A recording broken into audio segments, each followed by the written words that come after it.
Olá, começa agora o Quadrado da Questão. A cada semana um novo tema e um novo conhecimento para você. Até o século XIX, o termo holocausto era usado para se referir a sacrifício de animais, que normalmente estava embutido a algum tipo de ritual religioso. Portanto, depois da Segunda Guerra Mundial, esse termo passou a ser utilizado sempre com a inicial maiúscula para se referir ao extermínio de milhares de pessoas realizado pelo exército da Alemanha nazista. E para discutir um pouco mais esse assunto, hoje eu estou aqui com o professor Gabriel Schumann, que é mestre em Direito, professor aqui da Unibrasil e também já palestrante da área e coordenador do primeiro simpósio de Direito e Holocausto aqui em Curitiba. Primeiramente, obrigado por ter aceito o nosso convite, Gabriel. Obrigado, Mário. E eu queria saber se você podia falar um pouco para a gente o que foi o Holocausto. Tá. O Holocausto foi, na verdade, uma consequência na Segunda Guerra Mundial. Uma consequência bastante grave que foi o assassinato de milhões e milhões de pessoas, crianças, testemunhas de Jeová, judeus, negros, homossexuais. Então foi aí um momento escuro na história mundial. E você pode falar para a gente, sim, aproximadamente qual era o tamanho da população judia nessa época da Segunda Guerra Mundial? Na Europa se calcula mais ou menos 18 milhões de pessoas. Então, morreu 1/3 da população, ou até mais, segundo as contas novas, mas eu prefiro até nunca variar esse número de 6 milhões de judeus mortos, porque justamente quem varia esse número costuma puxar para baixo. As pesquisas já falam hoje em 7 milhões, mas o mais tradicional é se falar em 6 milhões de judeus, então morreu 1/3 da população. E mais ou menos agora em 2008, 2010, é que essa população na Europa voltou ao número que estava na época da Segunda Guerra. Então demorou quase 60 anos para ver uma equiparação. E só para a gente ter uma noção, assim, era só os judeus que eram vítimas do ideal nazista ou tinha outros povos? Tinha vários povos, etnias, então a perseguição foi bastante ampla. Nos campos de concentração mesmo, esses grupos eram identificados de modo diferente.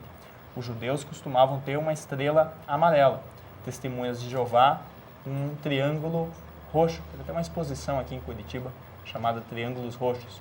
Depois, os homossexuais também tinham uma identificação vermelha ou cor-de-rosa. Depois, os ciganos foram perseguidos, assim como agora na Europa tem havido alguma movimentação nesse sentido. E alguns grupos políticos também, os comunistas foram perseguidos também na Segunda Guerra Mundial, foram assassinados também. E nesse caso específico do Holocausto, a gente pode incluir também os deficientes? Sim, havia perseguição às pessoas com deficiência física, sabe? Uma lembrança importante, e eles eram muitas vezes vítimas de experiências, eu ia dizer médicas, mas na verdade eram experiências um pouco malucas, não dá para dizer que seria a medicina, porque a medicina não trabalha dessa maneira. E quantos soldados, assim, tem aproximadamente um número que faziam parte do exército de Hitler? Se esse exército pode a gente se comparar com algum exército atualmente? Acho que a questão da Segunda Guerra Mundial sempre me parece um pouco sem parâmetros. Talvez a primeira questão interessante é, puxa, como é que era o tamanho do exército, como é que ele fez? Mas mais do que um exército propriamente, a Segunda Guerra Mundial é marcada por uma participação da população. A população alemã, também a população polonesa, e alguns outros países da Europa, acredita no ideal nazista ou assume o ideal nazista, valoriza o nazismo, né? Basta lembrar que Hitler chegou ao poder por meio de eleições, né? O que nessa época em que o Brasil está ligado nas eleições ainda, é interessante lembrar. Então, a Alemanha, apesar de ter um exército muito grande, ela consegue essa transformação, e também na Polônia, por conta da adesão da população. A população concorda com o ideal, em alguns casos, participa, ajuda. Então, ali tem um judeu escondido, ali tem um grupo cigano, ali tem... Então, havia essa participação. Então, acho até mais interessante ressaltar isso. Quanto ao número exato, não tenho esse número exato, mas era um exército realmente muito grande que vai crescendo com a incorporação de outros países. Correto. E além da Alemanha, toda essa perseguição aconteceu em alguma outra parte nesse mesmo momento? Durante a Segunda Guerra Mundial, houve a união daquilo que se chamou eixo, né? Alemanha, Itália, Japão também participou.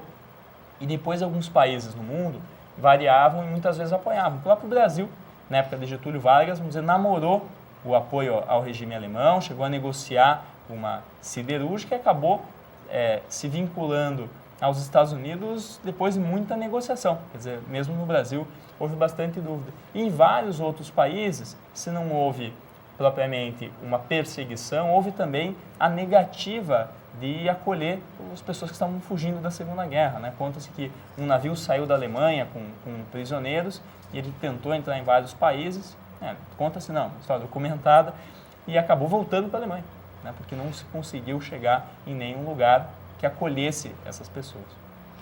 E após todo esse genocídio, quando Hitler morreu, teve o fim do império dele, o que aconteceu com os judeus que ainda estavam na Alemanha?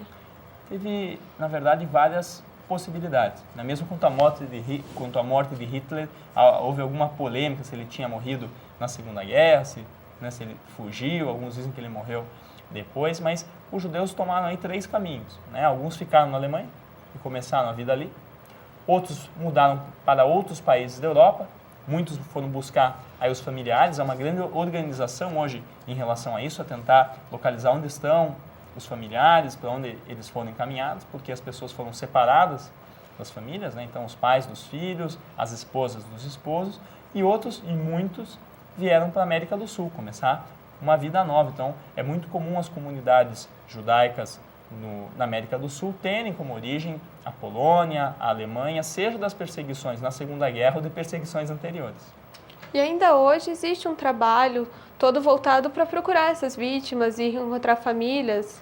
Ainda há uma organização, porque há um cadastro, há muita pesquisa sobre o tema, talvez não tão com esse foco, mas sim, eventualmente é possível as pessoas localizarem. Acho um pouco mais incomum que alguém ainda esteja buscando um familiar, mas há pesquisa ainda para se buscar, porque muita gente simplesmente perdeu a família e não sabe para onde essa família foi. Me parece que hoje é muito menos para encontrar pessoas vivas e muito mais para saber o destino daqueles entes que foram perdidos. Você está assistindo o Quadrado da Questão. Hoje nós estamos discutindo um pouco do Holocausto e seus reflexos com o convidado, o professor Gabriel Ichumo. Professor, e a gente pode falar, assim, em escala mundial, quais foram os reflexos naquela época do Holocausto?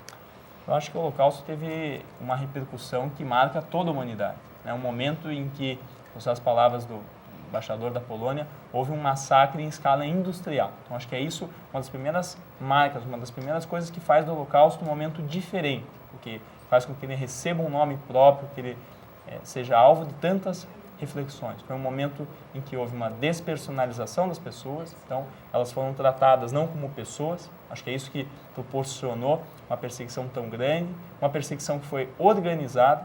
Então, acho que esse é um outro destaque. Quando ele falou então em escala industrial, é porque qual é o jeito mais barato de matar as pessoas, qual é o jeito mais rápido de matar as pessoas. Então, vamos transportar em trens, então, transporte em trens. Qual é o jeito mais rápido de matar? Vamos matar com gás, é mais rápido. Então, morte com Zyklon B. Então, começa a haver uma estruturação, uma lógica de como matar mais rápido, muito parecido com a lógica de hoje de como produzir mais rápido. Então, isso me parece que marca muito. Quando eu penso no Holocausto, essa é uma das coisas que em geral me incomoda. O modo como foi organizada e orquestrada essa matança, o modo científico. Muitos falam, a ciência da matança, essa é um dos elementos. E outro é o fato de uma preocupação em organizar mecanismos de proteção mundial. Há uma reorganização das Nações Unidas, há uma nova perspectiva sobre a proteção dos direitos humanos. Acho que esse é um aspecto importante. As declarações de direitos humanos são reforçadas nesse momento porque o mundo falou, opa, espera um pouco, o que está acontecendo aqui? A gente precisa parar, precisa refletir, precisa procurar estabelecer mecanismos de proteção mundial. Acho que essa talvez seja um marco importante nos direitos humanos. Não que não houvesse, mas na medida em que o Estado é que organizou a perseguição, a Alemanha, assim como outros, há um momento então que não dá mais para confiar no próprio Estado para proteger os cidadãos. E como você já citou, muita gente veio inclusive para o Brasil nessa época. Além disso, tem algum outro acontecimento que tenha decorrido aqui no Brasil por causa do Holocausto?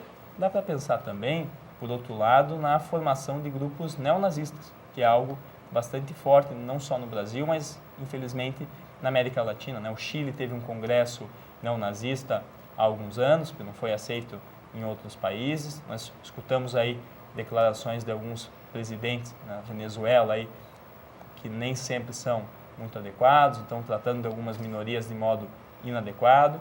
E no Brasil nós também tivemos a repercussão, aqui em Curitiba, tivemos alguns casos envolvendo homossexuais, muitas vezes, envolvendo grupos também de negros, que foram perseguidos, e também alguns incidentes envolvendo judeus, envolvendo ciganos.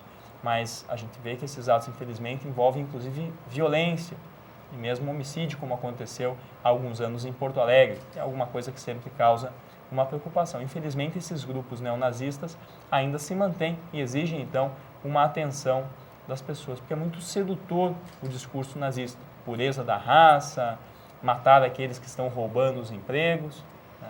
E é, na verdade, a utilização do grupo como bode expiatório. Esse grupo, né, os homossexuais, os negros, os judeus são inferiores, assim por diante. E já que o professor tocou no assunto, só recapitulando, há aproximadamente um ano a gente teve aqui no Paraná o caso de 2 assassinatos que, segundo as investigações, levaram a... O assassinato foi cometido por um grupo que seguia e disseminava a ideia nazista. O professor acha que essas infelizes ideias podem futuramente causar uma outra catástrofe? É importante lembrar, acho que a ideia de 2 autores é importante, né? Um deles é Adorno, ele escreveu um texto que chama Educação após Auschwitz. Ele diz, depois do que aconteceu nos campos de concentração, e Auschwitz é um dos maiores, ou mais famosos pelo menos, depois do que aconteceu em Auschwitz, não há nada na educação que não possa que não deva ser pensado a partir desse acontecimento, de contar esse acontecimento, de lembrar o que aconteceu e de chamar a atenção das gerações posteriores do que aconteceu. Acho curioso que hoje alguém possa negar o Holocausto. Os campos de concentração ainda estão de pé na Polônia, na Alemanha, aliás, mais na Polônia, porque na Alemanha os campos não foram propriamente de extermínio, foram campos de... Quando me confundi, então me corrijo. Na Alemanha não tivemos campos de extermínio, só campos de concentração, mas principalmente na Polônia esses campos foram localizados, então eles ainda estão lá, eles podem ser visitados, são organizadas viagens usualmente, então acho curioso, mas isso acontece. E também estava lembrando as ideias de Ben Avram, que é um sobrevivente do Holocausto, foi presidente da Organização Mundial dos Sobreviventes. Ele disse que não é possível esquecer, é preciso lembrar, relembrar essa história, porque ela começa a passar, as gerações começam a se distanciar, que essas ideias começam a voltar a serem disseminadas e até aplicadas e praticadas. Então, como o professor falou, já vou emendar com a segunda pergunta, puxar um gancho. Existem muitas pessoas que, apesar da documentação toda que prova a existência, que milhares de pessoas foram mortas, que negam, tratam o Holocausto como se fosse um mito. Por que toda essa resistência? Parece que essa resistência tem alguns, não propriamente dizer razões, mas acho que elas são irracionais. Elas têm algumas origens, acho a melhor maneira de dizer. A primeira é o próprio preconceito. É uma boa maneira, uma boa estratégia negar um fato para colocar em dúvida, para tentar diminuir o potencial. Então, me parece que a primeira origem desses discursos é o preconceito, o antissemitismo, se for em relação aos judeus, a judeofobia, como se costuma dizer, ou em relação a outros povos, a perseguição, outras minorias que nós já comentamos aqui, homossexuais, negros, por exemplo. Mas, além desse motivo, me parece que há um segundo motivo interessante. Do ponto de vista lógico, admitir que um grupo de pessoas, ou uma nação inteira, ou várias nações, se propuseram de modo organizado matar as pessoas, é algo muito difícil de acreditar. O Holocausto foi tão absurdo, tão irracional, que realmente é difícil de acreditar. E me parece que essa é a estratégia utilizada por aqueles que tentam negar o Holocausto, colocar ele em dúvida ou tentar diminuir. Me lembro de uma reportagem de um grande jornal, Folha de São Paulo, que fez um pequeno engano em um dos anos e disse, no Holocausto morreram 600 mil judeus. Eu falei, puxa, como é fácil alterar a história. De repente um zero de quem digitou ali se enganou e de repente morreram 10 vezes menos pessoas. Então é importante que quando vão se distanciando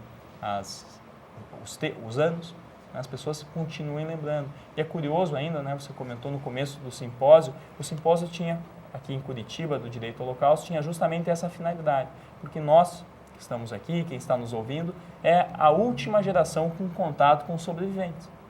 Naturalmente, os sobreviventes que tinham lá 14 anos, hoje tem lá 60 anos, 70 anos, 80 anos, Então, uma oportunidade única, a última das gerações, aqui de ter contato. O curso de Direito recebeu também, no semestre passado, um sobrevivente que veio falar. Então, acho que é um momento especial. Essa irracionalidade, esse distanciamento já dos anos e esse fator do preconceito me parecem que explicam, embora não justifiquem, porque é bem justificado, essa tentativa de negar o Holocausto. Tá certo. Muito obrigada pela presença, professor. A gente fica por aqui. Muito obrigada por você que nos acompanhou. Se você quer participar do nosso programa com alguma dúvida ou sugestão, é só entrar em contato pelo e-mail jornalismo@unibrasil.com.br. Até a próxima!